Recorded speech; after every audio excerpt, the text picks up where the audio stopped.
بسم اللہ الرحمن الرحیم الحمد للہ رب العالمین والصلاة والسلام علی سید الانبیاء والمرسلین نبینا محمد خاتم النبیین وعلی آلہ الطیبین الطاہرین واصحابہ الغر المیامین ومن تبعہم بإحسان الی یوم الدین.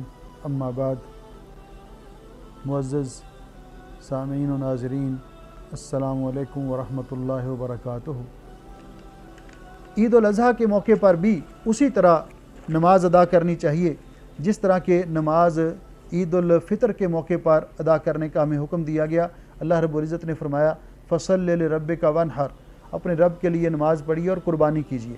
تو عید نماز جو ہے، عید الاضحیٰ کی نماز، عید الاضحیٰ کی نماز کے لیے یہ بات ذہن میں رہے کہ جس طرح عید الفطر کی نماز کے لیے کوئی اذان نہیں اور کوئی اقامت نہیں تھی، کوئی اذان نہیں اور کوئی اقامت نہیں، اسی طرح عید الاضحیٰ کی نماز کے لیے بھی کوئی اذان نہیں اور کوئی اقامت نہیں. دوسری بات یہ ہے کہ عید الفطر کی نماز کے لیے بھی جس طرح نہا دھو کے اچھا لباس پہن کر عیدگاہ میں جانا چاہیے، اسی طرح عید الفطر کی نماز کے لیے بھی ان باتوں کا اہتمام کرنا چاہیے کہ نہا دھو کے اچھا لباس پہن کر عید نماز کے لیے جانا چاہیے. اگر گھر میں بھی عید نماز پڑھنی ہو تو پھر اس کی بھی یہی صورت ہے کہ گھر میں اگر عید نماز پڑھنی ہے تو عید نماز سے پہلے وقت سے تیار ہو کر اپنی جس جگہ کو مقرر کیا عید نماز پڑھنے کے لیے وہاں پر پہنچ جائیں اور تکبیرات کہتے رہیں. عیدگاہ کے لیے جاتے وقت بھی تکبیرات کہتے رہیں، اللہ اکبر لا الہ الا اللہ اللہ اکبر وللہ الحمد، اور باقی دیگر ذکر اذکار اور نبی پاک صلی اللہ علیہ وسلم پر درود پاک ان دنوں کے اندر کثرت کے ساتھ پڑھتے رہیں. اور عیدگاہ سے واپس آتے وقت بھی، اور عیدگاہ کو جاتے وقت راستہ اور ہونا چاہیے اور واپسی پہ راستہ بدل کر آئیں. تو عیدگاہ میں جب چلے جائیں آپ تو عیدگاہ میں عید نماز سے پہلے کوئی نفل پڑھنا ثابت نہیں ہے، کوئی نوافل پڑھنا ثابت نہیں ہے. تو جا کر عیدگاہ میں تو جب وقت ہو جائے گا تو عید الاضحیٰ کا وقت یہ بھی ہوگا کہ جب سورج 2 نیزوں کے برابر ہو جائے. تو عید الاضحیٰ نبی پاک صلی اللہ علیہ وسلم عید الفطر کی نماز سے ذرا جلدی پڑھا کرتے تھے کیونکہ قربانی کرنی ہوتی ہے. تو جب سورج اشراق کا وقت ہو جائے، سورج بلند ہو جائے اور اشراق کی نماز کا وقت ہو جائے تو اس وقت یہ عید نماز کا ٹائم ہوگا. تو عید نماز اسی طرح ادا کی جائے گی جس طرح عید الفطر کی نماز ادا کی جاتی ہے. عید الاضحیٰ کی نماز یہ بھی 2 رکھتے ہیں، عید الاضحیٰ کی نماز یہ بھی 2 رکھتے ہیں، اور اس سے پہلے اس کے لیے اقامت نہیں ہے، نہ اذان ہے. اور یہ 2 رکعتیں بھی ان کے اندر قرات جہرن کی جائے گی، قرات اونچی آواز میں کی جائے گی. اور اس کا طریقہ کار کیا ہے کہ امام جو نماز پڑھانے والا ہے اگر تو مساجد کے اندر ہیں تو امام کے لیے جگہ متعین ہے، لوگوں کے لیے بھی جگہ متعین ہے.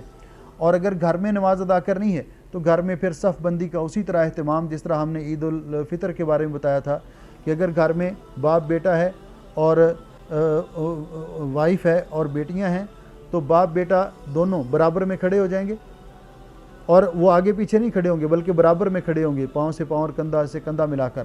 جو نماز پڑھانے والا ہے وہ لیفٹ سائڈ پہ اور جو مقتدی ہے وہ رائٹ سائڈ پہ، اس طرح کھڑے ہو جائیں گے. اور خواتین پیچھے صف بنا لیں گی ان کی. اگر بیٹے 2 ہیں، 3 ہیں، یا بیٹا ہے، بھائی ہے، تو مرد جو ہیں وہ امام کے پیچھے صف بنا لیں گے اور خواتین ان کے پیچھے صف بنا لیں گی. اور اگر گھر میں بیٹا ہے اور باپ ہے اور والدہ ہے تو بیٹا باپ کے ساتھ کھڑا ہو جائے گا اور والدہ ان کے پیچھے کھڑی ہو جائے گی. تو اس طرح صف بنائیں گے. تو صف بنا کر ظاہر بات ہے باوضو بیٹھے ہیں، باوضو ہو کر، تو وضو بھی شرط ہے، استقبال قبلہ بھی شرط ہے، قبلے کی طرف رخ کر کے دل میں نماز عید الاضحیٰ کی نیت کریں گے کہ 2 رکعت نماز عید الاضحیٰ کی جو دل میں نیت کریں، اور اس کے بعد قبلہ رو ہو کر نماز شروع کریں. تو پہلی تکبیر یعنی اس میں بھی 12 تکبیریں زائد ہیں. پہلی رکعت میں 7 اور دوسری میں 5. اور پہلی رکعت میں اللہ اکبر کہہ کر ہاتھ باندھ لیں اور ثنا پڑھیں، سبحانک اللہم و بحمدک وتبارک اسمک وتعالی جدک ولا الہ غیرک، یا پھر دوسری دعا اللہم باعد بینی. ثنا پڑھنے کے بعد پھر 7 تکبیریں زائد کہیں گے، 7 تکبیریں زائد کہیں گے. ہر تکبیر کے ساتھ ہاتھ اٹھائیں گے اور ہاتھ باندھ لیں گے. اللہ اکبر، اللہ اکبر، اللہ اکبر اللہ اکبر اللہ اکبر اللہ اکبر اللہ اکبر۔ اس کے بعد قرات شروع کریں گے، اعوذ باللہ من الشیطان الرجیم، بسم اللہ الرحمن الرحیم، اور پھر سورۃ فاتحہ پڑھیں گے۔ اور سورۃ فاتحہ کے بعد بہتر ہے کہ سورۃ سبح اسم ربک الاعلیٰ پڑھی جائے۔ اگر کوئی سورۃ سبح اسم ربک الاعلیٰ یاد نہیں ہے تو پھر کوئی بھی سورت پڑھی جا سکتی ہے۔ پھر اللہ اکبر کہہ کر رکوع میں چلے جائیں، پھر سمع اللہ لمن حمدہ کہہ کر رکوع سے سر اٹھائیں اور دعا پڑھیں، ربنا ولک الحمد حمدا کثیرا طیبا مبارکا فی۔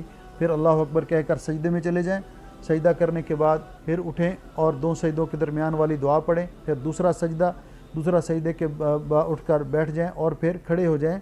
اور دوسری رکعت میں جب کھڑے ہوں گے تو قیام والی تکبیر کے علاوہ، یعنی اللہ اکبر کہہ کر تکبیر کھڑے ہو گئے، ہاتھ باندھ لیے تو 5 تکبیریں زائد کہیں گے۔ ہر تکبیر کے ساتھ ہاتھ اٹھانا اور باندھنا سنت ہے۔ اللہ اکبر اللہ اکبر اللہ اکبر اللہ اکبر اللہ اکبر۔ اور اس کے بعد پھر قرات کریں گے اور دوسری سورۃ فاتحہ کے بعد سورۃ الغاشیہ پڑھیں گے۔ اگر سورۃ الغاشیہ یاد نہیں تو پھر کوئی بھی سورت پڑھ سکتے ہیں، اور یہ قرات جہرن ہوگی۔ اور اس کے بعد پھر رکوع اور سجدہ، اور پھر سلام پھیرنے کے بعد امام مسجد میں خطبہ دے گا۔ گھروں کے اندر خطبہ دینا ضروری نہیں ہے، لیکن اگر کوئی نصیحت کرنا چاہے یا گھر والوں کو کچھ سمجھانا چاہے تو اس میں کوئی حرج نہیں ہے۔ قربانی عید الاضحیٰ کی جو قربانی نماز ادا کرنے کے لیے جانے سے پہلے، عید الفطر کے لیے سنت یہ طریقہ تھا کہ عید نماز کے لیے جانے سے پہلے کچھ کھا پی کر جائیں۔ عید الفطر کے لیے رسول اکرم صلی اللہ علیہ وسلم کھجوریں تناول فرمایا کرتے تھے، اور وہ بھی تعداد میں۔ لیکن عید الاضحیٰ کے لیے سنت طریقہ یہ ہے کہ اگر کسی کو پانی وانی کی پیاس ہے تو پینے میں کوئی حرج نہیں، لیکن کھانا جو ہے وہ بہتر ہے۔ جس طرح کہ رسول اکرم صلی اللہ علیہ وسلم اپنا قربانی کا جانور ذبح کرنے کے بعد اس کا جو گوشت جلدی پک سکتا ہے، مثلا کلیجی وغیرہ جلدی پک سکتی ہے، تو پکا کر اس کے ساتھ کھانا کھایا کرتے تھے، یہ سنت ہے۔ اگر کسی کی قربانی میں دیر ہو، مثلا ان کو ٹائم عصر کے بعد کا ملا ہے، جس طرح صورتحال ہے، تو اس وقت میں عصر کے تک بھوکا رہنا یہ لازمی نہیں ہے، کوئی آپ کھانا کھا سکتے ہیں، ناشتہ وغیرہ کر سکتے ہیں، اس میں کوئی حرج نہیں۔ لیکن اگر ممکن ہو تو پھر قربانی کے جانور کے گوشت سے ہی کھانا چاہیے۔ نماز عید کے بعد، یعنی عید سے فارغ ہونے کے بعد ایک دوسرے کو ملنا اور تقبل اللہ منا و منکا یا منکم کہنا، یہ صحابہ اکرام سے یہ اس مروی ہے اور ثابت ہے، تقبل اللہ منا و منکم یا تقبل اللہ منا و منکا۔ لیکن چونکہ موجودہ صورتحال کے اندر گلے ملنا یہ احتیاطی تدابیر کے خلاف ہے، تو اس لیے اگر ویسے ہی فاصلے پر یہ کہہ دیا جائے تو کافی ہے۔ تو اس طرح پھر عید جو ہے کی تکبیرات ہے یہ 13 تاریخ تک رہیں گی۔ ایام تشریق، یہ ایام تشریق آپ نے فرمایا کہ یہ کھانے پینے کے اور جانور ذبح کرنے کے دن ہیں۔ تو اس طرح عید کے مختصر احکام جو میں نے آپ کے سامنے بیان کیے، اللہ رب العزت ہمیں جو کچھ میں نے بیان کیا اس پر عمل کرنے کی توفیق عطا فرمائے۔ لیکن ساتھ ساتھ یہ تلقین بھی ہے کہ قربانی کا جانور ذبح کرتے وقت، گوشت تقسیم کرتے وقت احتیاطی تدابیر کو ملحوظ خاطر رکھا جائے، تاکہ وائرس یہ جو پھیلنے کے کا سبب اور ذریعہ نہ بنے، اور جو حکومت کی طرف سے ہدایات ہوں ان کو فالو کیا جائے، اسی کے مطابق قربانی کی جائے۔ اللہ تعالیٰ مجھے اور آپ کو عمل کی توفیق بخشے اور یہ ہمیں قربانیاں کرنے کی توفیق دے اور قربانیاں قبول و منظور بھی فرما لے، اور اللہ ہمارے لیے یہ بخشش، گناہوں کی بخشش اور نیکیوں میں اضافے کا باعث بھی بنا دے۔ اللہ تعالیٰ ہم سب کا حامی و ناصر ہو۔ السلام علیکم ورحمۃ اللہ وبرکاتہ۔